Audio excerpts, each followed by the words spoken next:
Médis TV. C'est pour nous un immense plaisir de vous compter parmi nous ce soir. Avant tout, je vais laisser la parole à mon plus que frère, mon collègue de travail, Souleymane Sidibé, qui va vous présenter le programme de cette soirée. Merci Rose, comme vous venez de le dire. Mesdames et messieurs, chers téléspectateurs, nous vous disons merci d'être présents sur ce soir. Ce soir du lundi 31 décembre 2018. On a remarqué que cette année-ci, plusieurs faits ont marqué l'année 2018, plus précisément dans le domaine politique. Et pour cela, il y aura la présentation de certaines autorités ou bien quelques autorités administratives qui seront présents pour partager avec vous quelques informations, mais aussi pour faire passer leurs meilleurs vœux à la population faticoise. bu weesoo loolu dañuy daal di dalal suñu yaay suñu tata Ndeye Diamé nekk ci coalition parti bi APR di ci yëngu bu baax kon tata ñu ngi lay dalal ci ngoon si di ñaan yàlla guddal sa fan yàlla sa yéene bi nga xamante moom nga yéene population Fatick bi ak Sénégal yëpp yàlla mottali ko tey nag laaj mi lay njëkk a laaj ci plateau bi mooy sa yëngu-yëngu ci parti bi ana naka nga la xamante ne moom nga tëral ci programme ci wàllum jigéen ñi comme ci wàllum jeunes yi surtout ci sa quartier.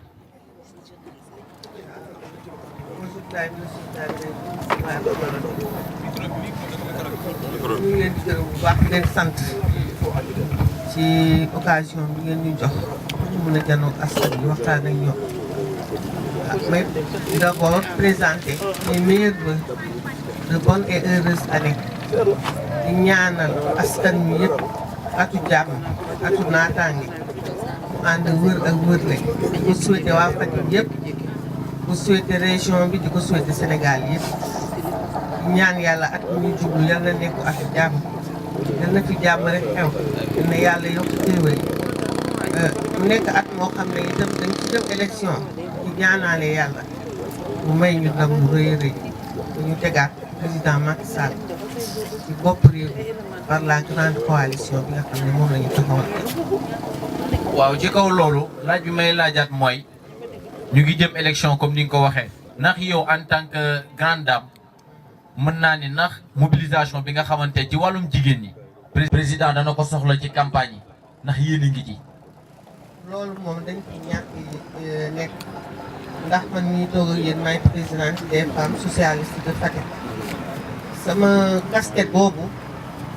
yàlla def ñu taxawal Benno Bokk Yaakaar yàgg ànd ak nag président Macky Sall avant l'alternance de 2012 ñu yàgg ànd ak moom ci ay coalition parce que je me rappelle en 2009 le président Ablaye Wade jëlee mairie Fatick def ko délégation spéciale fekk ñun ñu ngi taxawal suñu coalition bi ñuy wax CPC coalition boobu moo jëkk nekk lëngoo ak président Macky Sall nekk ci gannaawam ànd ak waa parti APR yu baax yi ba mun a joxaat président Macky Sall mairie Fatick mu nekk ci ba yàlla def ñu jël nguur gi nguur googu bi ñu ko jëlee yàlla def ko président de la république ñu doon ñaan yàlla def léegi mu jox ko le maire Matar Ba notre maire adoré. waaw ci kaw loolu dégg naa la sax ngay wax dugal sa kàddu ci wàllum social. te wàllum social ku ko dégg xam ci wàllum humanitaire ak lépp ndax activités yi nga xamante ne mooy tax ñu naan wàllum social ndax yéen a ngi ci bu baax a baax ndax taxit population fatickoise ndax ñu ngi ciy gis seen bopp. loolu population Fatick li ma lay tontu d'abord mooy sa question bu sànq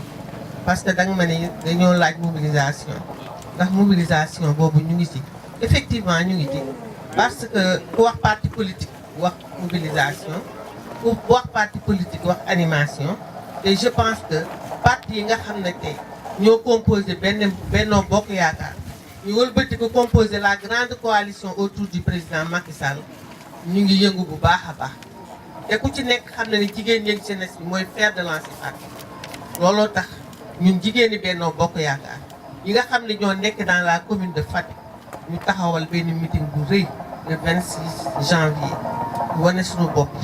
préparer suñuy élection préparer campagne électorale nga xam ne loolu mobilisation la laaj te dafa am lu xew Fatick mooy exemple réalité coalition Benno Bokk Yaakaar. C'est l'exemple type de l'existence même et l'existence noble de la coalition Benno Bokk Yaakaar. Et je parle sous le contrôle des membres de la paix. ñu ma bàyyi ma xel li tax ma wax loolu ndax daf ci am solo ndax dafa am ñu naan dañoo bàyyi suñu parti la nga am ci gannaaw président Macky Sall tekkeetuñu dara loolu du ma ko tontu ci plateau bi ndax ñun bu ñuy ànd dañuy ànd ak yow rek te yàlla ànd ak yow ci ngor président Macky Sall di nekk nit ku man allié gis nañ fi président bu fi defoon alliance ba mu demee ba am li mu bëgg dafa weq ñi mu àndaloo président Macky Sall woon suñu leader yi ne ñoo yow ba géej gi fer gis nga loolu ñu am au niveau national moom lañ concrétiser à la base dugal ci mairie bi je parle sous le contrôle de conseillers municipaux qui sont là mairie bi doo fi dugg ba xam couleur doo fi dugg sax xalaat ni ñii bokkuñ benn parti ndax li ñuy ñor mooy soxlay askanu commune Fatick ñu ànd ak suñu maire ci liggéey buñ fi duggee xamuñ leen mooy coalition ñii mënoo ma fekk ak ñoom ba nga ne bokkuñ parti moo tax ma leen l'exemple type de l'existence de la coalition Benno Bokk Yaakaar Fatick nga koy gis mu law ba fekk entente bi nekk Fatick loyauté bi nekk entre ñun surtout avec les femmes ndax ànd jigéen dafa doy waar te am na lu ñu doon met damay wax toujours ne ànd boo gis tàggee boo gis am na jàppal ma diw jàppal ma diw Macky Sall mooy jigéeni Fatick jigéeni APR muy Fatick muy département muy région muy def ne ñoom def di seet bopp ànd ak ñun donc liggéey boobu mon cher dafay yomb donc bu ñu àndee rek lu ñuy yóotu vraiment yàlla mën nañoo dimbale ñu jot ko loolu mooy mobilisation bi nga xam ne moo wax na ci ne ñun ñu ngi ci te mosuñ cee génn ndax fu ñu nekk ñu ngi réunion di seet naka la ñuy def léegi li nga ma wax ci taxawaay bi nga ne affaire développement social yàlla dafa def nag man may yëngu ci fànn yu bëri ci biir domaine bi ñu ci wàllu jigéen ñi ndax may présidente réseau des femmes nekk aussi présidente sama parti ñuy loo xam ne damay nekk toujours ci lu soxal jigéen ñi ànd ceeg jigéen ñi Fatick donc lu jëm ci projet ñun ñu ngi ciy liggéey di yombalal jigéen ñi élaboration de projet di leen jàppale di leen orienter di leen accompagner ndax loolu la ñu fi tegee parce que sama liggéey au niveau de la chambre de commerce mooy assistante aux entreprises donc loolu bu ma ci nekkee vraiment jigéen ñi war nañ ciy gis seen beneen bi muy ci jeunes yi ndax ku wax jeune la majeure partie de la jeunesse defe naa fi nekk nii la majeure partie des jeunes ay jigéen la mu nekk une couche très vulnérable jeune ci boppam mooy couche vulnérable waxatumaa nag jigéen diñ ci gis jigéen ñoo xam ne dañuy teel a génn école yu ñu am ci lu ñu jàpp loolu day laaj formation day laaj encadrement day laaj yëpp ba kooku mun a taxawal ëllëg loo xam ne dina ko jëriñ mën cee jëriñ ay waajuram mën cee defar boppam loolu ñun toujours ñu ngi am na lu honorable député Fadi Guèye wax sànq honorable député Binta Seck suñuy sag ñooñu suñuy sag lañ toogal ñu ci hémicycle ba toogin bu rafet ñoom laal nañ ndax président Macky Sall bi muy dugal financement ci Fatick boobu jiitu réew on se rappelle le fonds entrepreneuriat féminin ak Maymouna Sohani on se rappellera toujours fonds crédit femme nga xamee ne aw déekee dem président Macky Sall def ci ay jéego yoo xam ne macha allah Fatick ku fi dugg nga xam ne jigéen ñi am na ci lu ñu jàpp te loola wàcc ko ba tey ndax comme ni ko Amath wax def na lu tour du Sénégal xam na jigéen ñi lan mooy seen soxla xam na xale yi lan mooy seen soxla bokk naag ñi néew doole lekk ci campagne am boobu bokk naag ñoom toog tëdd na ci yenn conditions yi pour xam ñii ci lan lañ nekk kooku pour mu liggéey dafay yomb xam nga lan moo ma nekk président Macky Sall il n'a pas essayé de réinventer la roue dafa ñëw am fu mu fekk Sénégal mu ne incha allahu rabi lii ma fekkee Sénégal dinaa fexe ba mu weesu ci wàllu jeunesse l'emploi des jeunes ci wàllu jigéen ñi seen autonomisation tey ñu ngi wax slogan autonomisation des et une autonomisation pleine et entière moom la jigéen ñi bëgg te loolu président Macky Sall mu ngi ci fànn yu bëri man j'ai assisté à un plateau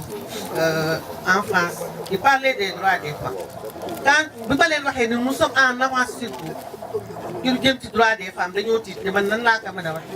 alors que Sénégal y a la polygamie et tout ma ne ko déet ma ne ko ñun jigéen tey comme en France ma ne ko grâce au président Macky Sall nous pouvons donner la nationalité à nos époux te loolu amul woon bu njëkk léegi li xew ci réew mi mooy à diplôme égal góor ak jigéen à diplôme égal salaire égal traitement égal ou bien mieux pour les femmes mais en France boo fa demee loolu amul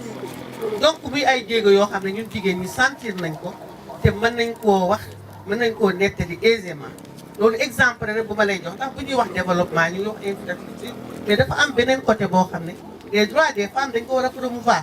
te président am fuñ fooy fekk ñu noonu parité bu am lu mu ci teg ba buuñaañu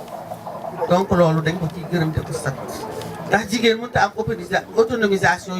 ñu koy brimer di ko priver de ses droits les plus élémentaires loolu mënut a am te président Macky Sall créé na ci. En ce qui concerne aussi au niveau de notre quartier yàlla dafa def ñun suñu quartier ay conseillers municipaux lañ te suñu quartier ci ay conseillers municipaux lañ suñu quartier yi ñooñu fal ba ñu ñëw mën a toog ci mairie bii wala suñu parti technique te liñ naan naar boo gis ci garde de jóge ñun aussi koo fi gis rek mu taxaw te ci quartier bi et je pense que yow itam boo nekkee ci mairie bi da ngay seet da nga xam ne moom nga bon c'est l'Assemblée nationale en miniature la mairie et la République en miniature aussi. Merci beaucoup.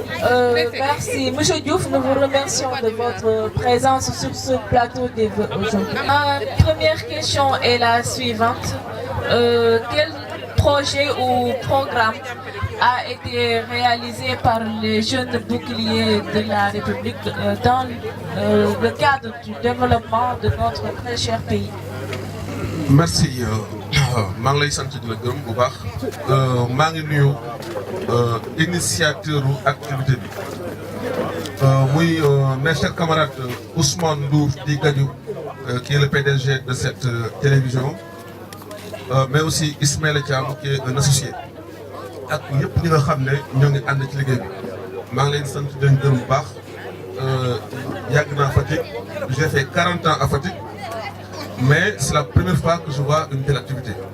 Donc, de mon point de vue, c'est à saluer, c'est à soutenir. ci loolu maa ngi nuyu ñu fi teew yëpp nga xam ne suñuy couleur lañ ak suñu naataangoo ci wàllu politique. commencé ko ci suñu yaay yi toogee suñu ndeyjoor mooy honorable député Binta Seck les conseillères Oumy Gueye présidente de la commission sociale suñu yaay Ndeye Seck ñëpp ñoo ngi leen sant bu baax di leen gërëm. di nuyu aussi Ndeye Diamé di nuyu l'honorable député Fadi Gueye avec toute sa délégation bàyyiwuñu kenn donc Fatick ñëpp ñoo ko bokk ay xarit lañu ay mbokk lañu ay magarak lañu ay yaay lañu ay papa lañu donc encore une fois joxante loxo rek moom solo li ci des am solo. li nga ma laaj c'est dans le cadre de JBR. JBR c'est notre mouvement que nous avons créé depuis le 1er mars 2014 lui-même le maire étant la personne qui était venue présider à ce lancement. Nous sommes à Dakar à l'UNDSS un vendredi 1er mars 2014. Donc ça a été un lancement. Fadeguen, l'honorable député Fadeguen aussi était là-bas, je vous rappelle. Je devrais commencer par là parce que ça s'est bien passé. Nous avons 5 objectifs. Présenter mes voeux. Défendre le président quand il est attaqué. C'est-à-dire nous organisons des points de presse pour apporter la bonne information. Je donne un exemple précis. Si aujourd'hui un opposant comme Ousmane Sonko attaque le président sur des arguments qui ne tiennent pas la route, nous en tant que bouclier, on s'organise pour organiser un point de presse ou bien une conférence de presse pour apporter la bonne information sur la question concernée. Le deuxième objectif, c'est que nous faisons des mobilisations d'envergure. C'est-à-dire que nous mobiliser sur une force politique à l'échelle nationale.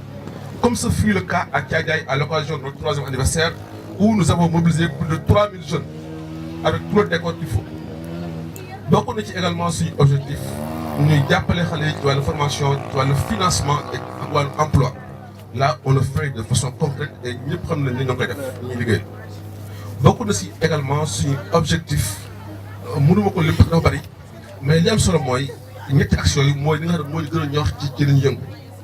beaucoup de également di xeex pour que véritablement les jeunes am seen cër ci parti bi mais aussi am seen cër ci état bi maanaam l'intégration et l'implication des jeunes dans l'état ou bien dans l'appareil du parti donc loolu aussi ñu ngi ciy xeex di ci def ay jéego yu am solo boobu léegi nag ñu ngi dox à Fatick aussi ñu ngi def affaire yu bari ñu ngi parrainé ay finales zonales ici à Fatick comme la fois passée nous avons parrainé la finale zonale de Fatick nous avons équipé toutes les ASC nous avons donné une enveloppe extrêmement importante en tout élément nous le faisons à Fatick nous le faisons également dans les autres départements comme ce fut le cas récemment à Sass Ndiafat où nous avons parrainé une séance de lutte comme nous le faisons chaque année également nous sommes le parrain annuel de cette localité donc on le fait à Fatick on le fait à Dakar on le fait à Mbour on le fait partout donc nous travaillons dans ce sens-là pour accompagner la jeunesse mais pour aussi les booster pour aussi les sensibiliser à voter pour le candidat Macky Sall qui a fini de faire un travail extraordinaire comme il l'a défini tout de suite à l'occasion de son discours je l'ai dit je l'ai répété par rapport à l'emploi des jeunes, le président a déjà tout fait. Parce que nous, on a vécu au Sénégal pendant des années. La majeure partie des présidents fait que nous avons fait à part 5 ans. Quel mesure réussir en termes d'emploi? Mais le président avait pris un engagement à l'occasion de sa campagne que je vais faire 500 000 emplois en 5 ans. Donc voilà ce qu'il avait dit. Mais les 500 000 emplois, il a fait plus et il vient d'expliquer.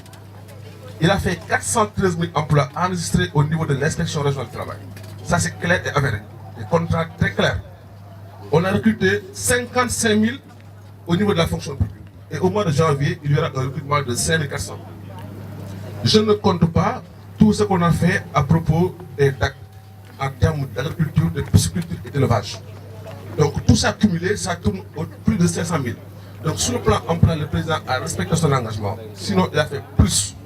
Donc nous, en tant que jeunes du parti, notre devoir aussi, c'est de donner la bonne information et de montrer aux populations que ce que les gens racontent, c'est des discours aériens qui n'ont pas d'impact sur les populations.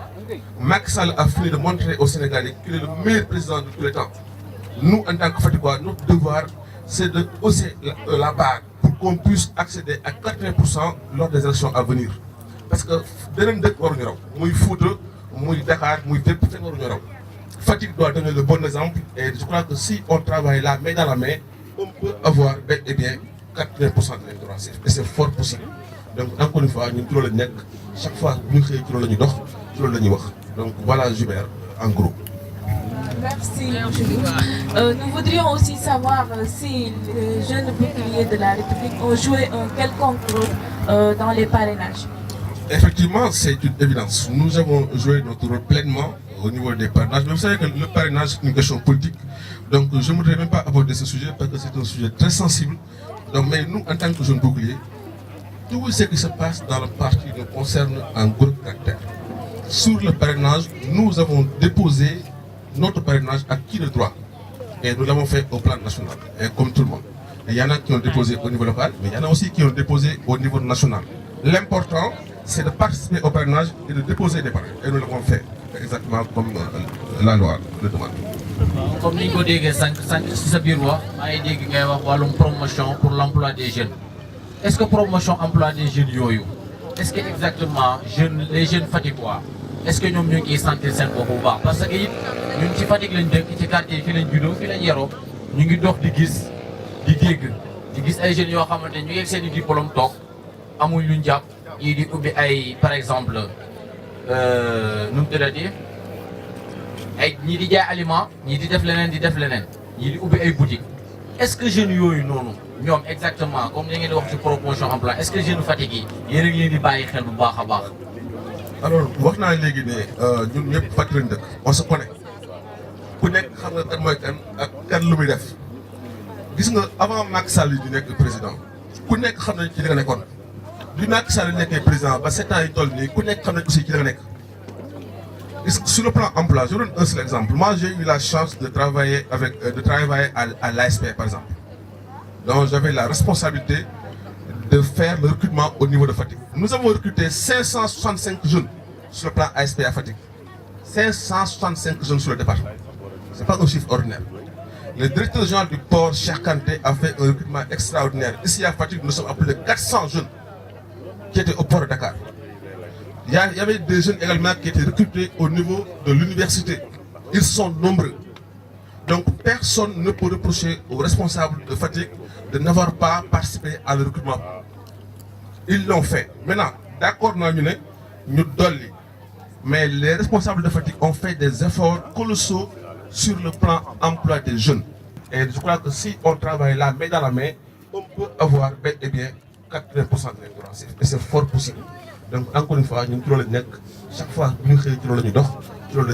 donc voilà Joubert, en gros. Merci, monsieur Diouf. Nous voudrions aussi savoir si les jeunes boucliers de la République ont joué un quelconque rôle dans les parrainages. Effectivement, c'est une évidence. Nous avons joué notre rôle pleinement au niveau des parrainages. Mais vous savez que le parrainage est une question politique. Donc je ne voudrais même pas aborder ce sujet parce que c'est un sujet très sensible. Donc, mais nous, en tant que jeunes boucliers, tout ce qui se passe dans le parti nous concerne en gros caractère. Sur le parrainage, nous avons déposé notre parrainage à qui de droit. Et nous l'avons fait au plan national, et comme tout le monde. Et il y en a qui ont déposé au niveau local, mais il y en a aussi qui ont déposé au niveau national. L'important, c'est de participer au parrainage et de déposer des parrains. Et nous l'avons fait exactement comme la loi le demande. Comme ni ko déggee sànq ci sa biir wax maa ngi dégg ngay wax wàllum promotion pour l'emploi des jeunes. Est-ce que promotion emploi des jeunes yooyu est-ce que exactement les jeunes Fatickois est-ce que ñoom ñoo ngi sentir seen bopp bu baax parce que ñun ci Fatick lañ dëkk ci quartier fi lañ juddoo fi lañ yaroo ñu ngi dox di gis di dégg di gis ay jeunes yoo xamante ñu ngi seen i bolok toog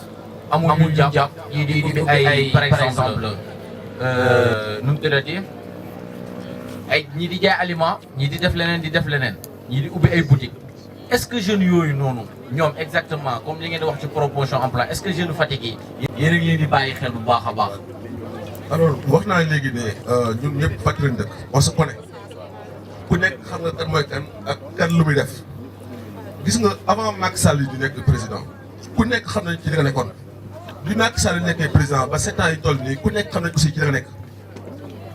Sur le plan emploi, je donne un seul exemple. Moi, j'ai eu la chance de travailler à l'ASP, par exemple. Donc, j'avais la responsabilité de faire le recrutement au niveau de Fatick. Nous avons recruté 565 jeunes sur l'ASP à Fatick. 565 jeunes sur le département. Ce n'est pas un chiffre ordinaire. Le directeur général du port, Cheikh Kanté, a fait un recrutement extraordinaire. Ici à Fatick, nous sommes à plus de 400 jeunes qui étaient au port de Dakar. Il y avait des jeunes également qui étaient recrutés au niveau de l'université. Ils sont nombreux. Donc personne ne peut reprocher aux responsables de Fatick de n'avoir pas participé à le recrutement. Ils l'ont fait. Maintenant, d'accord, nous dolli. Mais les responsables de Fatick ont fait des efforts colossaux sur le plan emploi des jeunes. Merci M. Diouf. Je pense que ku déglu M. Diouf li mu wax surtout jeunesse bi war nañu xam ne état bi bàyyiwuñ leen en rade benn yoon. Merci beaucoup pour parole yi dina gën a leeral esprit ñu bëri parce que ñu bëri dañoo jàpp que ne état bi surtout jeunesse bi notamment jeunesse Fatickois dañuy critiquer parce que dañoo jàpp que ne état bi da leen bàyyi en rade mais merci beaucoup à vous parce que leeral nga lu bëri ci loolu. Avant que ñu lay libérer ñu bëggoon nga adresser say vœux mboolem sénégalais yi ñuy seetaan. Je voudrais wax ne waa Fatick vraiment ñun ñëpp yàlla nañu fi yàlla bàyyi ba ay ati ni ñu toogee nii ñu toogaay bu gën a jekk ay ati yàlla nañu yàlla may ndam également ci lépp li nga xam ne sumb nañ ko bokk ko joxante loxo man li ma ci gën a ñor mooy te li may lancer appel la mooy que vraiment ñu joxante loxo ci élection yi ñu jëm ça nous intéresse parce que il faut que ñu joxante loxo ci élection yi jëm bu ñu paree ci élection yi nag ku nekk mën ngaa def lu neex mais yi ñu jëm ñi il faut que ñu joxante loxo ku nekk fàtte sa bopp ku nekk xam ne fi nga nekk ki la fa teg moo soxla su boobaa nag ñëpp dañoo war a joxante loxo liggéey la main dans la main pour une victoire assurée à Fatick au soir du 24 février 2019 ma jeexal ni maa ngi ñaanal ñëpp yàlla na yàlla may ñëpp jàmm ak salaam ak wér-gu-yaram ci at mu bees mi ñu nga xam ne ñu ngi ci dugg tey yàlla na ñu yàlla may ndam wasalaam. Merci beaucoup. bi mu jàllee dañuy daal di dalal ki nga xamante mooy suñu yaay di Adja Ndeye Binta Seck di madame Sène tey am fi taxawaay bi nga xamante ne mooy taxawaay député bu région de Fatick fële ci assemblée ñu koy dalal di ko tatagal ci bés bi di ko ñaan yàlla defal ko jàmm yàlla musul ko ci cat yàlla bàyyi ko fi ba ci kanam yéene bi nga xamante moom la am ci région de Fatick yàlla mottali ko. gannaaw loolu balaa ñoo commencé dugg ak yow damay bàyyi sama naataango Rose mu ànd ak yow ci li nga xamante ne ni mooy laaj yi incha allah bu jëree ñu continuer incha allah dinañ continuer Rose. waaw honorable député ñu ngi rafetlu sa taxawaay ci plateau bi sa teewaay ci plateau bi tey Mindiss TV ñu ngi lay sant di la gërëm laaj bi njëkk mooy nan ngay gérer sa taxawaay assemblée nationale. asalaamaaleykum man la honorable député Binta Mbaye Seck nekk député si département bu Fatick sama taxawaay mooy taxawal sama département bépp loo xam ne mu ngi nekk loo xam ne soxla nañ ko te war koo wax ca hémicycle ba damay taxaw xeex ko fa ba jëm ko am muy def muy Fatick ndax loolu moo tax ñu fal ko te faluñ ma pour ma dem di tàncu baa may na dama def pour défendre département bi loolu mooy suma taxawaay bi rek sax. waaw maman bu ñu jàllee ci loolu gis nañ ne da ngay yëngu ci wàllum social léegi ñu bëggoon xam nag say projet. man daal damay doon di commencé 1 mois rek laa damay ma bën nag yàlla jàppale ma mbépp koo xam ne ki nga xam ne moom laa ut assemblée tànk bi mu mujjee taxaw foofu laay commencé égal dama suivre li nga xam ne moom la ñu def su dee social bépp luy social te ma xëyee ko naa ci def la ma ci amu naam lu ma ci sax doon dinaa def si prison yi seeti femmes yi nga xam ne ñoo fa nekk dinaa dem seeti néew doole yi ñi nga xam ne amuñu kàttan ma jàppale leen dinaa dem seen tout tànk yi seeti leen ci jardin d'enfants yi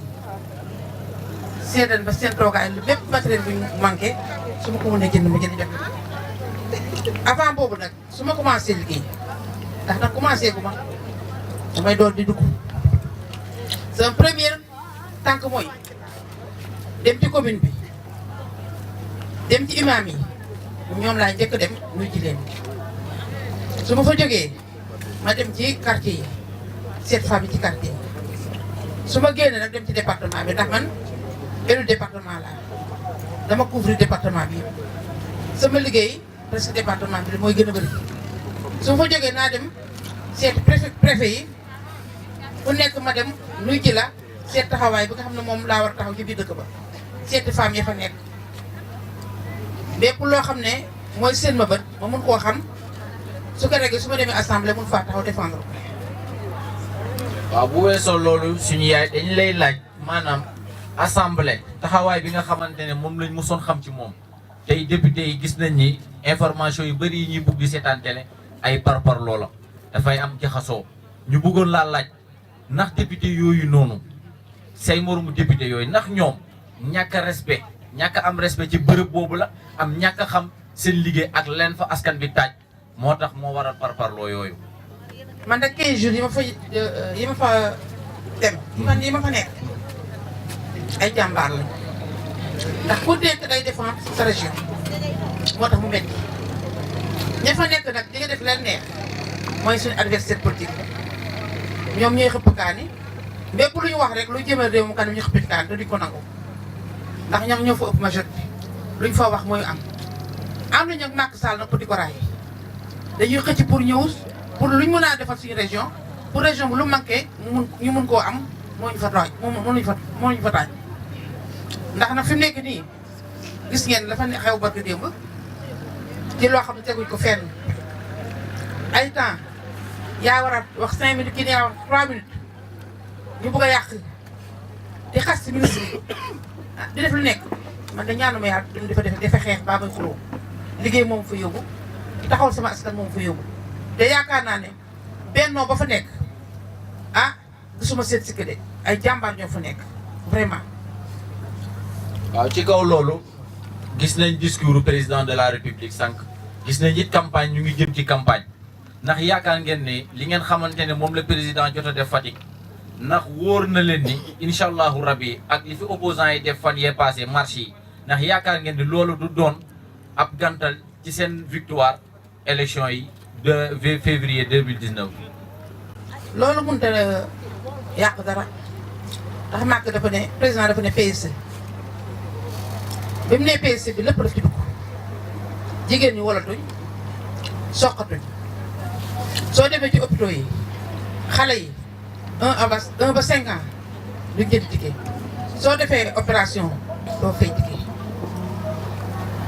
3e âge dañuy am duñ fay te loolu yëpp xam ne santé mooy lépp soo war a doo mën a def dara te moom foofu la jëkki soo demee tali yi infrastructure yi fii fu la neex nga daw ba soxal sedd am fi woon Fatick Kaolack gisoon nañ jafe-jafe bi soo bëggoon dem Touba da ngay dem ba Kaolack bii rek léegi da ngay jógee Fatick dem ba Touba du am benn problème soo bëggoon dem Thiès di nga dem ba jëm ñaajo léegi fu la neex nga jaar Ila Touba bi mu def barke démb actuellement ñiy jógee Fatick dem Dakar Bambey la ñu jaare soo waroon am 1 heure de temps soo jaaree par Bambey am 30 minutes pont yi fu ñuñ bii su paree dem beeg dikk bi day yomb point yi Gambie bi même chose point Ziguinchor même chose Macky Sall bourse familiale ñu ko def femme yi foog daal Fatick yi am na ñoo xam ne ñu ci am département bi am nañu ci am te loolu mooy dimbali njaboot Macky Sall li mu def fu ko si dootoo ko sëti ndax wàññi na nag lu bëri ci biir réew mi kon nag ñun ñii di xoqatal nii ay marché tiitaluñu ñun liggéey la ñuy wone te Macky Sall li wax tey ak fi mu jaar ak li mu wax ne moom la def ak li ma des yaa naan ko déglu soo dee nit te bëgg sa réew di ko jàppale ko dem. rafetlu kàddu yi kontaan nañ balaa ñu lay bàyyi nag bëggoon nañ nga présenter say vœux Fatickwa yi nga xamante ne ñoo toog de seetaan Médis TV. maa ngi wax ne maa ngi wax waxuma Fatick sax Sénégal yëpp boo nee heureuse année bii ñuy dugg nii yal na doon ati naataange ci ñun ati jàmm ak wër-wërle ubbeeku ñu faraat suñu président 2e mandat au premier tour avec large majorité. di wax ne nag at bii passé neex na neexut ci ndax dañ ci ñàkk suñuy xarit ñàkk suñuy àndandoo mu doon nag année boo xam ne duñ ko fàtte ñu ñaan nag at mi di ñëw yàlla na doon bànneex si ñun ñu am kàttan nag buñ taxawee ba faral suñu président di gërëm nag suñu maire bi fi jóge léegi ndax moo ñu jàppale nag conseil municipal bi man maay présidente des femmes conseil municipal jox na ma cër jox ma gën fu mu ne conseil municipal am na ñu fi toog actuellement li mu wax ne moom lay def ci dëkk bi soo demul ci conseil municipal bi doo xam li muy liggéey foog nga dugg ci biir conseil municipal bi xam li muy liggéey lamp yi moo jël 2 millions def ko ci pour dëkk bi xaw a leer ndax budget Fatick nag mu tafay lu bëri moo tax ñu jël pakaseen bii jël ko pour mu jàppale maire yi pour loo xam ne maire yi mënuñ koo def ñu mën koo ñoom pakaseen bi jàppale ñu mën koo def fu mu nekk Fatick nañ fi def ay tali nañ fi def yeneen travaux yoo xam ne maire bi àttanu ko loolu lépp pakaseen bi moo ko waral kon nag maa ngi ñaan waa Sénégal yëpp yal na yàlla may jàmm ñu dugg ceeg jàmm mu jeex ak jàmm ñëpp fekke te kenn bañ a manqué. waaw mbokk yi comme ni ngeen ko gisee gannaaw ñi fi jaax ñu ngi dalal tey ki nga xamante ne mën naa ni suñu grand la ñun ñëpp muy honorable député Fada Guène ñëpp xam ko ci Fatick ñu xam ko ci li nga xamante ne mooy yëngu-yëngoom ci jeune Fatick yi. honorable ñu ngi lay nuyu di la sant di la gërëm di la tatagal ci bés bi ñu ñaan yàlla guddal sa fan. yéene bi nga am ci région de Fatick yàlla continuer ko jeunes yi nga xamante ni yaa ngi leen di mobiliser di leen teg ci yoon bi yàlla mottali loolu. dañuy njëkkee laaj bi nga xamante ne maanaam en tant que député tey ni nga fi toogee laaj bi njëkk bi rek mooy sa taxawaay ci assemblée bu région de ci nga xamante yaa taxawal région de Fatick ci assemblée. ana lan mooy li nga xamante ne moom nga jotagum def ci ay jéego te waa population Fatickoise bi ñoom ñu ciy gis seen bopp bu baax. bon maa ngi leen di nuyu yéen waa Médis TV di leen ñaanal atum jàmm di ñaan nit ci dëkk bi jàmm di ñaan ci réew mi jàmm. bon sa première question bi nga ma laaj ci sama taxawaay ci assemblée bon je pense que loolu tontu bi dina gàtt te yomb bon. yaakaar naa ni suñu rôle ñun xam nañu ko avant ñuy dem assemblée parce que li ñu yóbbu assemblée askan bi ñooñu ko jox donc te suñu fa demee kon soxla askan bi yaakaar naa ni moo ñu fa war a bàyyi donc assemblée nag li ci biir moo ëpp liy làqatu moo ëpp la nit ñi di gis parce que parfois dinañ lëlu ak ministres yi en commission technique loo xam ne liy soxla askan bi dinañ ko wax te du aajo ñuy dem ba plénière ñu ñuy wone télévision ñu taxaw di wax kon donc am nañu plateau yoo xam ne mën nañ fa jàllale doléance askan bi te duñu feeñ télé donc ku ci mel ni man ak sama collègue député bi toog muy Adja Binta Seck dañuy bañ répétition parce que loo wax ci commission technique yi soo demee plénière aajootul nga koy wax parce que répétition lay indi kon donc soxla askan bi xam nañu ko te li ci war taxawaay bi ci war ñoo ngi koy taxawu assemblée. ndax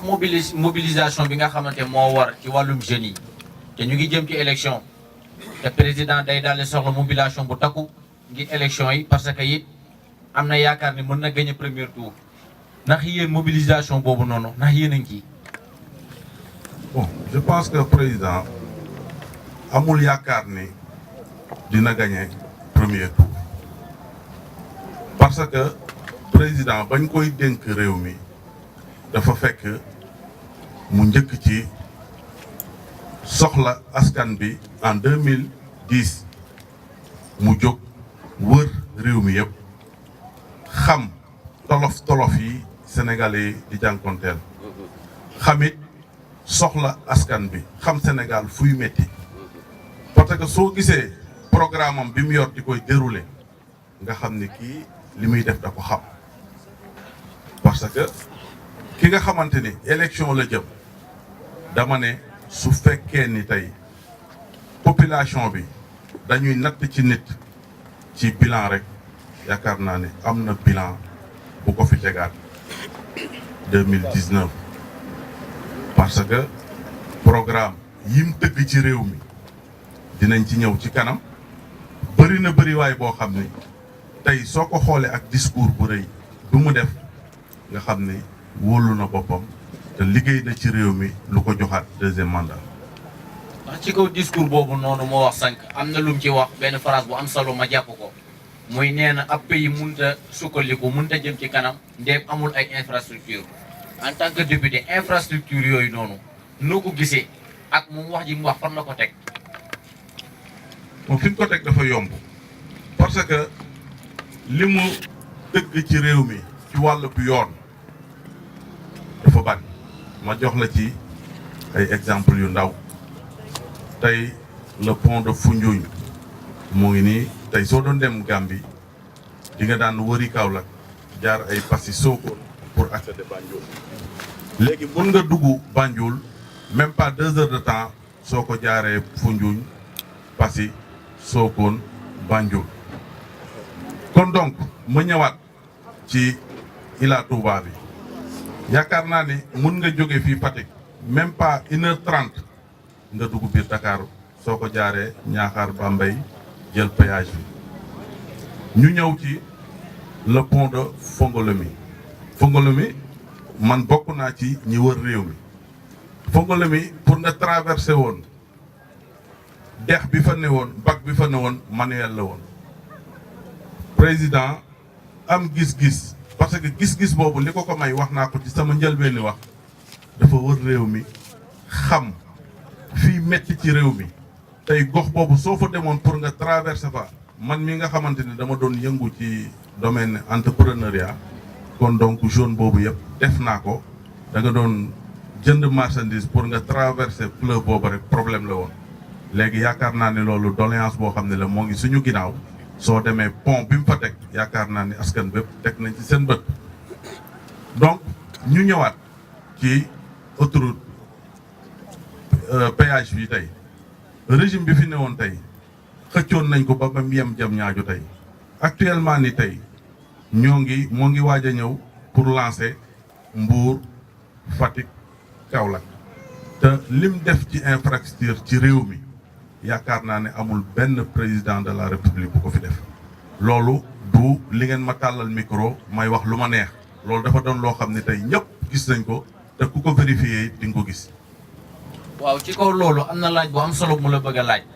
laataa ñu lay tab honneur député duggoon nga ci gox-goxaan yi wax sa soxla wax li la tax a yëkkati ak waxit la nga xamante ni yaakaar nga ni buñ la falee da nga ko doxal ndax bañ la falee ba pare dem nga delluwaat gëstu ñooñu exactement ngir nemmeeku leen parce que da ciy baax bu comme ni koy wolof du lekkee waxee bu lekkee alom na ko gërëmee coy ndax bañ la falee dellu nga ca ñooñu gëstu leen nemmeeku waat leen. bon c'est que sa question boobu dafa neex a tontu parce que ñun jóguñ ci di nekk ak askan bi ñun tout le temps ñoo ngi ak askan bi kon donc ñun avant ñuy nekk député xam nañu lii askan Fatick d'abord li ñuy laaj ñun xam nañu ko te yaakaar naa ne it ci plateau laa toog di wax lépp loo xam ne tey doléance la loo xam ne tey jóge na Fatick gii ñu nekk liñ ci man ñoo ngi koy def liñ ci mënul it ñoo ngi koy yeggali ci ñi ko mën a def te yaakaar naa ne it ñoo ngi koy def it kon donc li jëm doléance yi nag du ma ne lépp mun na mat ndax suñu borom mi ñu sàkk sax nga xam ni mooy suñu borom mooy borom lépp it moom lépp it deful lépp kon donc am na lu ñu def am na loo xam ni it ñoo ngi ci kawam ñaan yàlla it pour def ko kon donc Fatick soo ñëwee ci côté emploi Amath wax na ko léegi du ma ci jaaraat def nañ ci ay jéego yoo xam ni ñëpp gis nañ ko soo ñëwee it ci financement yaakaar naa ne Fatick li fi wàcc ci financement ba fi Macky Sall toogee ba léegi dafa jékki dayoo kon donc mbir mi du ci ay bureau rek la nit mën a liggéey di ci gis boppam may inviter les jeunes ñu xam ni tey avec les financements yi nga xamante ni ñoo ngi dugg ci dëkk bi nit mun na ci sukkandiku pour defar sa àdduna parce que loolu mooy tabax Sénégal ñii dañuy nekk ci secteur bi di doxal ñeneen ñi tamit nekk ci beneen secteur di ci doxal kon donc su fekkee ni xale yi financement yi wàcc si na DER bi tey liñ ci financé Amath wax na ko bari na président Macky ak jabaram ñëpp xam nañ ak ni mu mel Fatick ak ni mu bëgg Fatick tey am na ay appui personnel yoo xam ne tey jël na ko di koy jàppale ay doomi aadama fii pour ñu gis seen bopp ci mbir mi kon donc suñ la joxee financement nga xam ni financement bi dañ la ko jox pour liggéey il faut que tamit nga takk sa ndigg liggéey te xam ne liggéey rek moo yor réew mi loolu moom def nañ ci ay jéego yoo xam ni yaakaar naa ni Fatick mën nañ ñu ci seede ku nekk tey ngay responsable fii ci Fatick def nga ci ay jéego yoo xam ne ñëpp gis nañ ko. jërëjëf honorable député ñu ngi rafetlu say kàddu ginnaaw bi nga présenté say mboolem sénégalais yëpp bëggoon nañu xam lan ngay ñaax jeunesse su Sénégal notamment jeunesse su Fatick par rapport ak événement yi nga xamante ne moom la ñu nar a jarool très bientôt muy élection présidentielle. bon élection présidentielle yi ma ciy woo jeunes yi parce que élection yu jeunes yi la parce que Fatick muy suñu yaay yi di suñu baay yi di suñu sœur yi li leen lié ak Macky Sall ñoom xam nañu ko du ay élection moo leen booleeg Macky Sall bés bi ñëw la li ñu war a def ñoom xam nañ ko te bés bi su ñëwee dañ koy def may gën a yee jeunes yi parce que tey dañu nekk ci réew moo xam ne ñi ñu seqal réew mi ñoom bilan ñoru leen li leen ñor mooy na fi ki fi nekk jóge ñoom ñu ñëw toog donc amuñu dara loo xam ne tey mun nañ ko reprocher son excellence le président Macky Sall parce que li mu def ci réew mi tey fii lañ daan ne Macky Sall gëmul kër diine yi mais ñëpp gis nañ li mu def ci kër diine yi fii lañu ne tey Macky Sall liggéeyul réew mi mais li mu def ci réew mi tey barki Demba Ndiaye xamoon ngeen ni Sénégal tey dafa raflé woon ci côté électricité mais loolu tey doléance yoo xam ne la lu ñu romb la en 2010 2011 mënoo fi woon def plateau bu mel ni te courant coupé wu fi ñetti yoon mais loolu rek misaal la ci réew mi xam ni réew mi kii ñu ko jox moo ngi koy doxal ni mu ko war a doxalee te ku xam président Macky Sall dafa doon nit koo xam ne du nit caaxaan te ci ay élection la ñu jëm barki Demba Ndiaye la dem Paris yaakaar naa ni tubaab yi du ñu jël ay milliards di koy dugal ci réew moo xam ne réew mi amul jàmm duñu jël ay milliards di koy jox ci réew moo xam ne président bi du niti jàmm président bi cuune la ñëpp xam nañu suñu jëlee ay milliards natal ko son excellence le président Macky Sall pour deuxième phase bii di ñëw mu mën a dérouler waat action yi suñu kanam kon am nañu yaakaar ci le président Macky Sall que problème yi ay élections yi di ñëw pour ndax Macky Sall dina am deuxième mandat ou non loolu leneen la kon donc jeunes yi Fatick yi maa ngi leen di invité ñu xam li ñu yor lan la kon donc na ñëpp ñëw sóobu jàpp ci liggéey bi te xam ni dañu am candidat boo xam ni képp kuy Fatick waa képp kuy sénégalais war nga mën a fier toog ci plateau siggi ñu lay xool nga taxaw défendre sa bilan candidat yaakaar naa ni bilan bi leer na ñëpp xam nañu ko kon donc élection yi di ñëw élection jeunes yi la barki Demba Ndiaye maa ngi recevoir jeunes yi nga xamante ni ci département bi la ñu nekk léegi nii maa ngi recevoir it étudiants yi nga xamante ni ci commune bi la ñu nekk pare nañ pour soobu ci liggéey bi pare nañ pour nga xamante ni tey dinañ sécuriser bureau de vote yi pare nañ it pour jàppale suñu papa yi ak suñu yaay yi ci liggéey bi ba incha allahu rabbi le jour du 24 février suñ ci tollee ba député ñu xam ni meilleur candidat ci ñun la nekk. merci beaucoup ñu ngi lay jaajëfal si déplacement avec dérangement bi Médis TV kontaan nañ si wuyu si bi nga ñu wuyu si tey ci plateau de Brodi merci beaucoup. jërë ngeen jëf merci. seen loxo kii toog di dugal ci loxo muy le ministre des sports di le maire de la commune moom lii mooy liggéeyam ku yëngal luy jëmal dëkk bi kanam waaye ku yëngal loo xam ne lii dafay bëggal askan wi moom loxo mag ci biir loolu jikkoom la ku xam loo xam nga ko ci loolu kon Adja Khady Thiam moo wax ne loolu la ñu waxoon ne ñu wax ko ci biir lii nga xam moom lay xale yi organisé nii ñuy wax ne honorable député Adji Binta Seck ngi nii toog bokk ci délégation le ministre des sports ànd ak les conseillers municipaux ak les conseillers du ñu nekk di lim askan ñëpp a ngi nii toog Adja Ndeye mi ngi nii ma gis si gannaaw Adja Ndeye Jàmme ngi nii xale yi nee nañ ci invité yi la bokk moom it Ndeye mi léegi ci invité yi la bokk moom it waaye Amath Diouf nga ne la moom it ci invité yi la bokk Adja Khady ma wax ne ma bàyyi la ak sa ministre bàyyi la ak sa maire bàyyi la ak responsable bi nga xam ne vraiment moom lu ku jàpp mu jàpp ku jàppul mu jàpp moom loxoom mu ngi ci biir Fatick gëmmul lu dul Fatick jëm kanam gëmmul lu dul ci réew mi jëm kanam. place bu mythique la fii mooy boulevard président Macky Sall muy le 10e maire kii fi toog jàkkaarloog ñun di le 11e maire c'est Matar Ba maire de la commune de Fatick tey en tant que maire laay wax ak moom ndax lii mu def yombul te lii la président Macky Sall bëgg lii la askan wi bëgg vous êtes le maire lii lañ bëgg bu 31 décembre jotee événement jotee nga ñëw dundal dëkk bi suqal dëkk bi nit ñi kontaan ndax tey boo demee Dakar place de l'indépendance nit ñaa nga fa waaye yàlla dogal na yow yaay ki nga xam ne yaay teeru gan yi yaay gunge gan yi buy rappelé woo tuuti août 2013 fii la président Macky Sall defee woon journée de l'arbre fii la ko defee woon ci boulevard bi mu le maire Matar Ba tuddee ko boulevard président Macky Sall kon boog tey boo nekkee maire le premier magistrat de la commune de Fatick ñu dugg ci at mu bees génn ci 2018 sànq ba tey 2 heures de temps président Macky Sall son excellence ci télévision bi RTS di wax ak journaliste yi ñu koy poser ay questions muy tontu ñu génn ci année sociale bi mu jaglee ko jigéen ñi ak ndaw mi ku ne xam nga ne ci plan Sénégal émergent le président Macky Sall lim ci liggéey bëri na PSE baa ngi ci couverture maladie universelle bourse de sécurité familiale DER bi ñëw na Fatick financé jigéen ñi waaye le maire de la commune de Fatick bàyyiwut jigéen ñi Fatick bàyyiwut ndawi Fatick bàyyiwut les sages de Fatick bu dee dëj yaa ngi ci bu dee ngénte bu dee ceet ak lu mun a ne yaa ngi ñëw ànd ceet doomi Fatick tabaski bii passé li nga fi def benn maire musu ko fee def jël nga presque 20 millions mbaa 15 millions jagleel ko au social tey sunu honorable député Adja Binta Mbaye Seck mu ngi nii toog ànd ak madame Oumy Gueye di conseiller municipal nekk ci conseil municipal bi yor volet social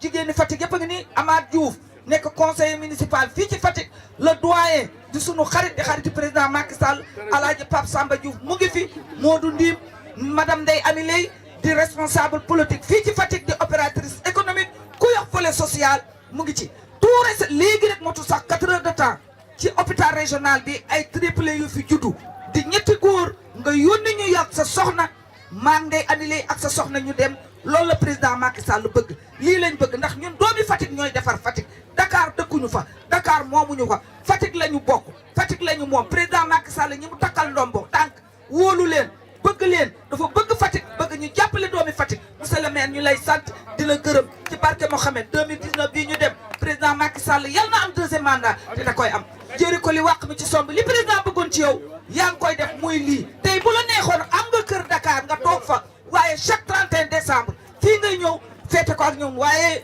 Ousmane Ndour Gadiou ñu lay féliciter ci sa chaîne de télévision bi muy Mindiss TV bii nga def nga xam ne à travers le Sénégal les 14 régions luñ defati ci Fatick day feeñ ñëpp di ko gis sans plus tarder ma bañ a monopoliser la parole ndax monsieur le maire day retiré wu ñu leen di sant di leen gërëm 2019 yal na gën ci ñun président Macky Sall yal na am deuxième mandat te incha allah da koy am ñëpp a ngi fi toog les amis de Marème Faye ñëpp a ngi fi toog ñu leen di sant di leen gërëm ñëpp a ngi fi toog merci beaucoup.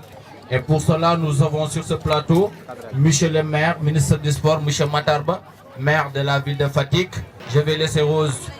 avec lui, comme ça, elle va lui poser quelques questions. Monsieur le ministre maire, nous vous remercions de votre présence. C'est pour nous un immense plaisir. Monsieur, que pensez-vous des 5 initiatives évoquées par le président de la République lui-même ce soir lors de son discours adressé à la population sénégalaise? Merci beaucoup. Merci beaucoup. Je voudrais saisir cette occasion pour féliciter Mindiss TV, son directeur général et tous ceux qui travaillent autour de cette question-là et qui permettent aux populations d'être informées à temps. Vous m'offrez l'occasion aux premières heures de l'année 2019. Cette occasion me permet effectivement de présenter mes vœux à l'ensemble de mes concitoyens, les Fatickois qui aujourd'hui sont plus chers que tout à mes yeux, parce que ce sont ces populations qui m'ont fait confiance et qui m'ont porté à la tête de cette commune. Je prie pour que Dieu les accompagne, que la santé soit avec ces populations, mais aussi que la réussite soit avec ces populations. Je voudrais saluer la présence de l'ensemble des responsables politiques et des populations, surtout les femmes et les jeunes. Je pense que le président Macky Sall s'est adressé à la population. C'est un président sûr de lui et qui maîtrise ses dossiers et qui non seulement a fait l'économie de tout ce qu'il a fait pendant ces 7 ans, mais il s'est projeté pour montrer la voie à suivre pour atteindre le développement économique et social de notre pays. Donc le président Macky Sall, en tant que citoyen, nous a rassurés. Je ne parlerai pas de ces initiatives, je parlerai du tout. Parce que quand un président parle à ses populations, la population doit être connectée à ses leaders. Parce que c'est cette confiance qui permet à cette population d'accompagner l'effort de développement. Nous, il a parlé de l'éducation, il a parlé du sport, il a parlé de tous les secteurs vitaux de l'économie. Et tous ceux qui ont écouté le président Macky Sall, je suis sûr, ont compris que le président Macky Sall, de 2019 à 2024, je vais partir même de 2012 à 2024, ces 12 ans permettront au Sénégal d'atteindre un niveau de développement jamais espéré et jamais pensé. Et je l'ai dit lors d'une interview avec des confrères comme vous, et j'avais dit que le président Macky Sall, non seulement les 15 millions de Sénégalais lui font confiance, mais la nature même est avec le président Macky Sall. Je fais allusion aux ressources naturelles. Parce que vous savez bien que ces ressources naturelles ne datent pas de 2012. C'est des ressources naturelles qui sont plus que centenaires. Mais ces ressources naturelles ont refusé de répondre à Diouf, ni à Senghor. Je ne parlerai pas de Wade, mais ces ressources naturelles, que ce soit le gaz, le pétrole, ces ressources ont attendu le fils de Fatick, le maire honoraire de cette ville, pour se montrer et l'accompagner. Parce que ces ressources naturelles permettront au président Macky Sall de faire ce qu'il entend du Sénégal. Un pays développé, un pays où la paix règne, mais aussi un pays où les conditions sont réunies pour effectivement accompagner les populations. Il en a fait allusion tout à l'heure, parce que quand tu parles l'électricité, quand tu parles de l'atteinte universelle, quand tu parles de l'eau, parce que le programme du président Macky Sall, c'est faire de sorte que dans tous les villages, qu'on retrouve l'électricité, qu'on retrouve l'eau. Et ça, c'est extrêmement important. C'est pourquoi je voudrais saluer cette belle initiative des journalistes sénégalais, mais aussi être fiers parce que nous sommes tous de Fatick. Quand on a un leader comme président Macky Sall, qui tient le Sénégal et qui trace une voie, qui trace effectivement un boulevard pour aller vers le développement économique et social, nous devons être fiers d'avoir un ami, un frère, un parent comme le président Macky Sall. C'est pourquoi effectivement je voudrais saluer ce qu'il a fait et profiter de l'occasion. Je devrais commencer par là parce que je gère un département. Présenter mes vœux à l'ensemble du peuple sénégalais en général, mais présenter mes vœux à l'ensemble de la famille sportive du Sénégal, parce que nous sommes en train d'accompagner le président Macky Sall. Nous avons reçu ses instructions et Dieu nous accompagne. Les résultats sont là et nous allons continuer dans cette dynamique pour être beaucoup plus efficace aux côtés du président Macky Sall. Voilà, comme vous l'avez bien entendu, chers téléspectateurs, nous allons juste passer avec monsieur le ministre en wolof, parce que it jàpp naa ni am na suñu papa yu fi toog ak suñu yaay yi nga xamante ne mën naa ni nasaraan bi xawuñ ko dégg tuuti, comme te moom Fatick la dafay baax tuuti mu wax tamit ci wolof li nga xamante ne moom lañ ko jot a laaj. Dama bëgg tuuti nga bamtal ma sànq li nga wax ci français nga wax ko ci wolof, waaye it ma am beneen laaj bu ma la bëgg a laaj maanaam ndax bilan bi nga xamante ne nii moom ngeen def, moom le gouvernement président Sall def ren ci Sénégal, ndax gu jàpp ngeen ne bilan bi nekk na lu nga xamante lu satisfaisant la. Tamit bu fekkee waaw, est-ce que bilan bi nekk na loo xamante dina leen may ngeen gagner élection yi au premier tour. dëgg la dama leen di sant yéen di sant Ousmane Ndour di sant yéen ñi liggéey ci Mindiss TV yëpp di leen encourager ci initiative bu am solo bi. Suñu teewaay fii ak ñi fi nekk yëpp ma leen di nuyu, loolu mooy wane ne képp ku toog fii sa xol Fatick moo ci nekk. May profité nag ci bés bii nga xamante ne commencé na nekk at mu bees di ci ñaanal yàlla Sénégal yëpp, di ci jiital président Macky Sall yàlla may ko ndam, mais di ñaanal waa Fatick yëpp, képp ku fi dëkk Fatick wala nga sopp Fatick yàlla na yàlla defal jàmm. Jafe-jafe boo am yàlla na ko yàlla teggi, yàlla def ñëpp tàppe xol yi nekk benn, parce que looloo ñu jig. Li nga xamante ne nag moom nga wax foofu lay njëkkee, la dernière question mooy est-ce bilan bi baax na, est-ce que mën naa tax ñu faluwaat? Dinaa leen reeloo nag parce que xam naa ne bilan boobu moo tax ngeen toog fii Mindiss TV am Fatick, parce que su nekkuloon Sénégal la ngi dox kenn du xalaat plateau bu mel nii, parce que kenn mosu ko xalaat, parce que nit ñaa ngi ci jàmm benn, nit ñaa ngi liggéey ñaar, parce que ñiy feeku ñu ngi feeku li ñu daan feeku, mais projet yi ñu ngi law ci réew mi. Boo jëlee Fatick, parce que boo jëlee Fatick di nga xam ndax Macky Sall bi dëkk fii nekk maire honoraire nekk suñu mbokk mu ngi liggéey wala du liggéeyul. Suñu toogee ba Fatick ñuy testé ndox mu neex ci robinet yi war ngeen xam ne am na liggéey bu fi am. Suñu toogee ba am assainissement 11,5 milliards, loolu war ngeen xam ne président Macky Sall mu ngi liggéey. Suñuy waaj a inauguré pont Farafenni bi war a xool li nga xamante ne mooy am port bu Fatick war a inauguré la route Samba Diagne dem droit war a teg benn autoroute moom kaw na war ngeen xam ne président Macky Sall te loolu mu ngi leen liggéey ci benn porte dox, parce que Sénégal nag fii la ñu dëkk, ñetti président jiitu nañu Macky Sall, waaye li ko yàlla defal moom la ko defal, moom la ko jagleel, et je m'en veux pour preuve pétrole beeg gaz bi ñëpp xam nañ ne ay milliers d'années la nekk ci suuf si,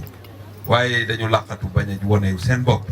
Président bu ñëw xool ko dañuy xool ba sonn mu pétrole lànk gaz lànk, waaye doomu Fatick bi mu ñëwee yàlla wone na loolu, te loolu mooy defar réew, loolooy tax Sénégal jëm kanam, loolooy tax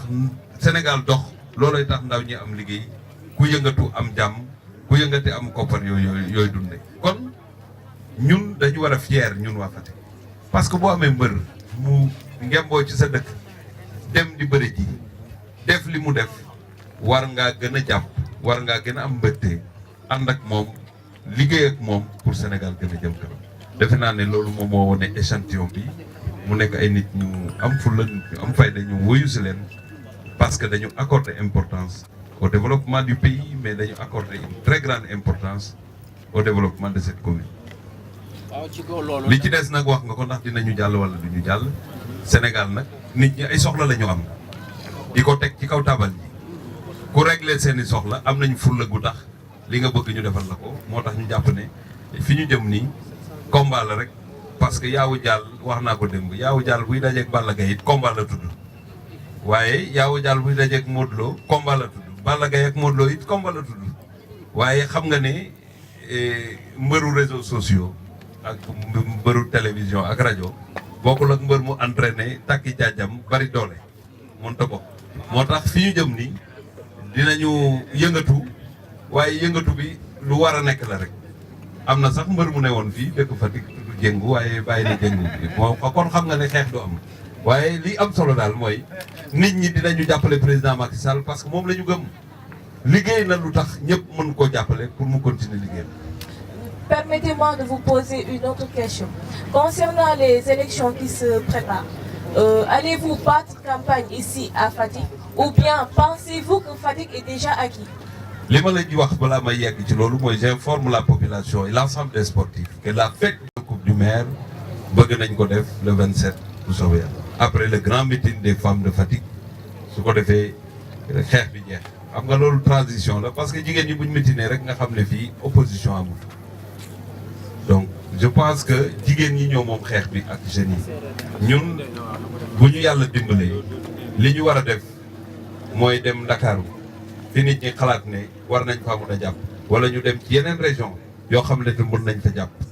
foofu lañ war a gën a taxaw du tere ñuy nekk Fatick mais on doit aller ailleurs parce que fii am na fi ñu bëri ñu yor ay mouvement au plan national te war nañoo def réew mi wër ko jàppale nit ñi loolu mooy li ñu yëg te jàpp nañ ne Fatick nañ daan def ak président Macky Sall buy day yokku waaye di wàññeeku kon Fatick moo tax sax leader yi yàgguñu ko parce que li fi jotoon a am muy ci Malick Gakou ki ñun ñëpp ñu fi représenté woon bàyyi nañ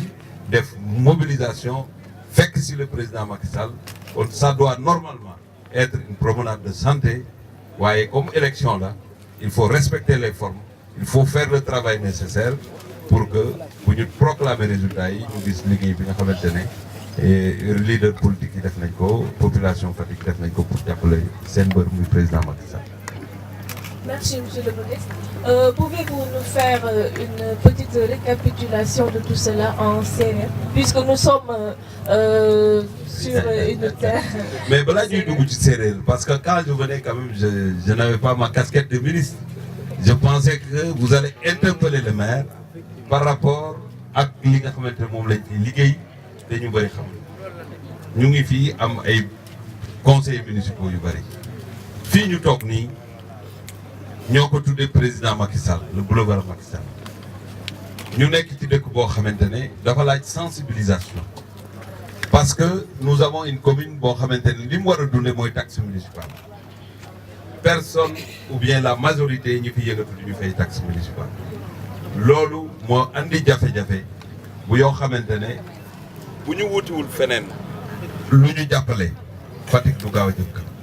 moo tax le conseil municipal engagé discussion yi ak ay partenaires ba permettre ñu tey non seulement ñu ngi fay salaire mais ñu ngi investir am na doomu Fatick yoo xam ne dañu génne ci seen i poste aussi di jàppale dëkk bi ñooñu war nañ leen saluer ñi nga xamante ne dañuy toog tëju di réfléchir pour le développement de Fatick war nañu leen a gërëm muy le conseil municipal. Je dois vous dire que lu bare ngi am ci dëkk bi investissement la au nom de la commune mais c'est des investissements personnels. am na ku fi doon jëngu la woon sax bëgg a politique corbillard il a fallu qu'on achète ñun ci suñu alalu bopp andi corbillard fii ci dëkk bi pour suturaal doomu adama yi yàlla di jël loolu c'est des efforts personnels am na ci it loo xamante ne mu ngi fii éclairage bi ñuy wax assainissement lu ci gën a bëri dañ koy defal suñu bopp kon occasion la bu ñu toogee fii li ñuy def ci santé def ko ci éducation nekk ci première commune yi nga xamante balaa école di tijji fourniture yi taxaw fu nekk ci ñi nga xamante ne dañuy jënd du matériel dem di ko jox structure de santé yi changer tous les lits des structures sanitaires secteur yëpp ñu ciy dugali koppar di ci jàpp serrer la ceinture pour ne pas toucher une goutte d'essence de la commune loolu yëpp bu ñu koy def bëgg suñu dëkk moom moo tax mais nag effort boobu doyul Fatick na ñëpp jàpp ne ku nekk fa nga nekk maire nga parce que dëkk boo ci bokkee da ngay contribuer au développement ci dëkk boobu moo tax may naw ñi nga xamante ne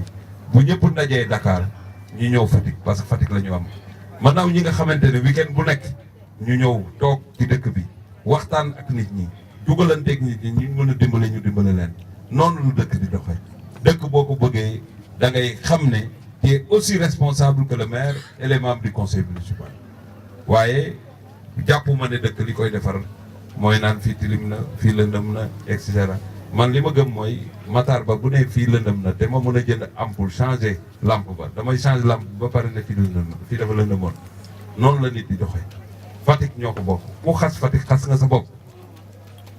Fatick nag bi ñu demee ba xam ne lii du dem moo tax conseil municipal bi créé li ñuy wax une zone industrielle commencé di ay nit pour ñu installer fii ay industrie parce que tant que Fatick li muy dundee mooy taxe ay juuti mais du dem il faut mu am ay industrie yu ñuy andi ay plus-value loolooy tax suñuy projet ñu mën ko dérouler heureusement on a un président qui est de Fatick on a un gouvernement boo xam ne dafay déglu les collectivités locales moo tax ñu ñuy accompagner ba lii yëpp ñu def ko fii am na centre de formation bu ñuy def fii ci mairie bi moom la ñuy tabax pareegul y a une arène municipale bu ñuy def dans le Mboubane ak projet yi nga xamante moo fi ne y a 8 kilomètres de route yu Promoville war a ñëw def si fii ci biir y a plus de 1000 lampadaires yu ñu war a andi pour renforcer l'éclairage public mais y a l'université du Sine Saloum qui va démarrer y a l'école de police qui va être ici à Fatick loolu yëpp bu ñu ko boolee avec la route qui ira vers le port de Foundiougne nga xamante les hydrocarbures fii mën nañ ko jëlee à Foundiougne dinañu gis ne Fatick sera un carrefour boo xamante ne quand tu quittes Dakar tu prends Ila Touba tu passes par Bambey ñëw fii c'est 1h20 te loolu autoroute bi war a dem Kaolack ñëwagul kon Fatick carrefour la qui a un avenir kon nañu xam ne dëkk la boo xamante ne yàllaa war a def yàllaa ko dogal fi mu jëm dafa am avenir à partir de Fatick on pourra prendre un bateau aller aux États-Unis ou aller ailleurs parce que le port de Foundiougne avec le dragage bi ñu war a def des bateaux dañ fay di jaar dem ba Kaolack kon yàlla moom tracé nañu loo xamante ne bu ñu continuer jàppale président Macky Sall Sénégal dina dox waaye Fatick dina ci gis boppam kon tout est là pour que Fatick jëm kanam tout est là pour que waa Fatick gis ci seen bopp moo tax ma bëgg fi ngeen téye ngeen continuer di téye xam ne am nañu fu ñu jëm te fu ñu jëm bànneexu ñëpp lay doon kon sa question bi li ngeen wax yëpp je pense que c'est si vous pouvez revenir ci seen question bu ngeen mujjee posé parce que man li may wax commune la mais li nga ma posé woon c'était pas la commune en séeréer vous voulez que je parle en séeréer je pense que Mindiss TV ku fi tal micro war ngaa góorgóorlu nag nga wax séeréer waaw fogole mene simna nuun simna fogole sinig fop surtout a fogole commune Fatick xet fa nuun mene te ref no plateau spécial pa andoona yee Mindiss TV fiyun te ref ka andoona yee xa koor axa e ngen na Fatick den xotu initiative fe te ref Ousmane Ndour fo te yoonitna i ngidman no ke ta fi'na parce que kene ka taxa saax a jof a paam i ngar meen koy 31 décembre surtout le 1er janvier xeɗana nuun rek roog a fi'ana nuun jam waaw merci ci kaw loolu dégg nañ sa kàddu dégg la nag ñun moom journaliste yi dégguñ séeréer waaye xam naa ni suñu mbokk Fatick waay incha allahu rabi xëy na buñ paree dinañu firi li nga wax ci biir loolu dañ lay gërëm di la sant di la dalal it di ñaan yàlla may la gudd. waa du laaj sax dama bëggoon rek mu souhaité mbokk Fatick waay ñuy seetaan mbokk sénégalais ñuy seetaan yëpp mu adressé leen ay meilleurs vœux ñoom ñëpp ñu toog ci seetaan Mindiss TV lan nga leen yéene ak lan ngay sensibiliser population Fatick waay bi surtout ci événement yi jub si. waaw Rose nag moom da nga sol Rose moo tax bëgguma dem Rose bi Rose la sol waaw li may wax rek mooy di gërëm bu baax ni ma ko waxee léegi di ñaanal ñëpp jàmm rek kii la lépp xëj nit di nga ko tooñ te yëgoo ko nit dina la xaar boo jiitoo waxtu woo xamante ne ñëwuloo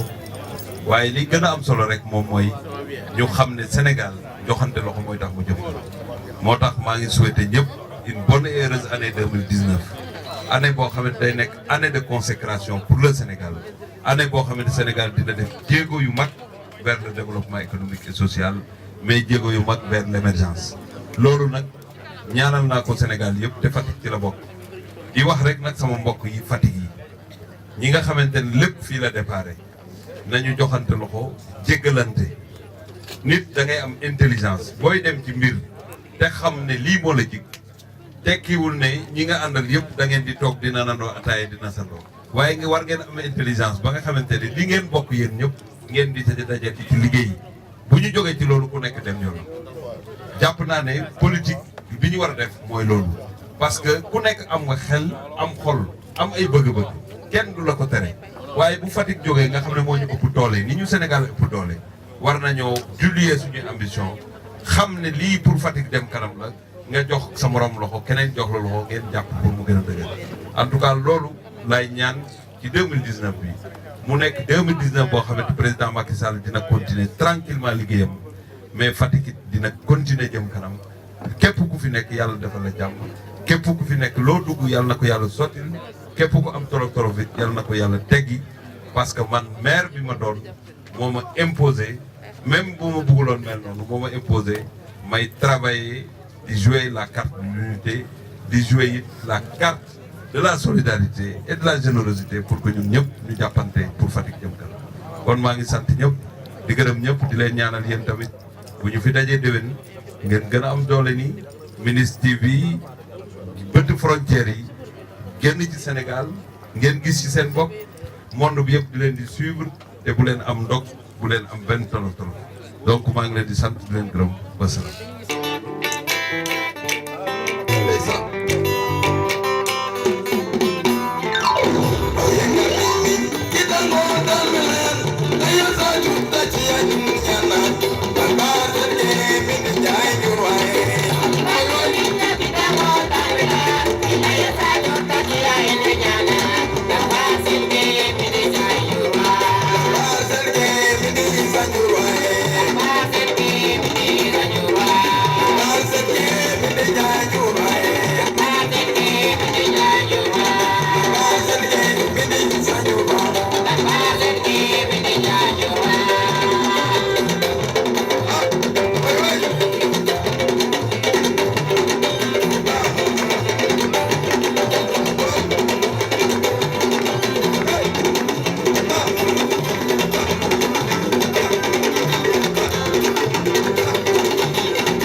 wuy na madame sociale Oumy Gueye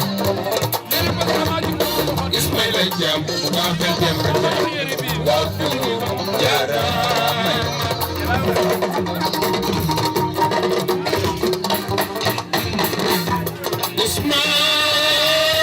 Ousmane Dadju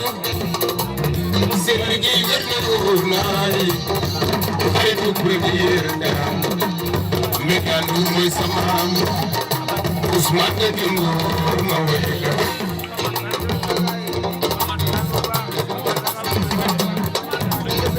Amadou xala ngu da jur suuf waaye Marième Faye Sall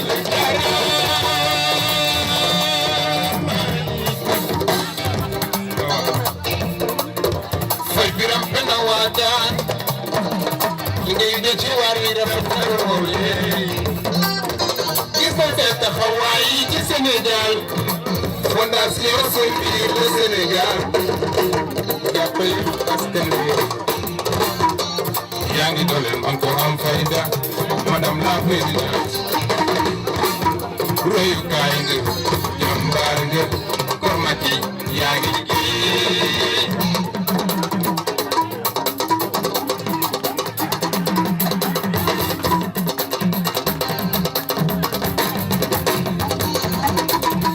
Fatick na lu jóg taxaw man ko am fayda ñëw naa Fatick na lu jóg taxaw man ko am fayda ñëw naa Fatick na lu jóg taxaw man ko am fayda ñëw naa Fatick na lu jóg taxaw man ko am fayda Fatick na lu jóg taxaw man ko am fayda ñëw naa Fatick na lu jóg taxaw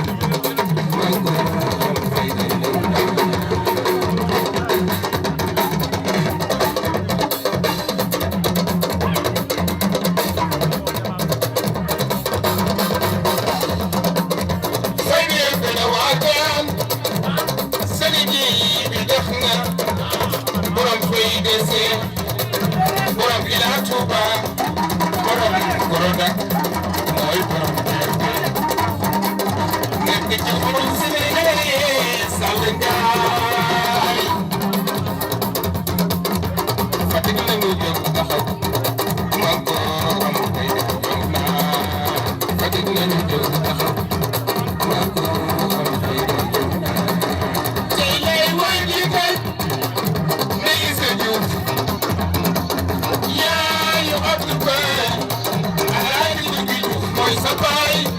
yaa dew mooy sa yaay gis nañ sa taxawaay bu rafet ci man koo am fayda yaa ngi jàppale néew ji doole yi yaa ngi dimbale ñi mënul Amadou dégg naa doole yi ngeen dox la waaye doole yi ma daxaar yaa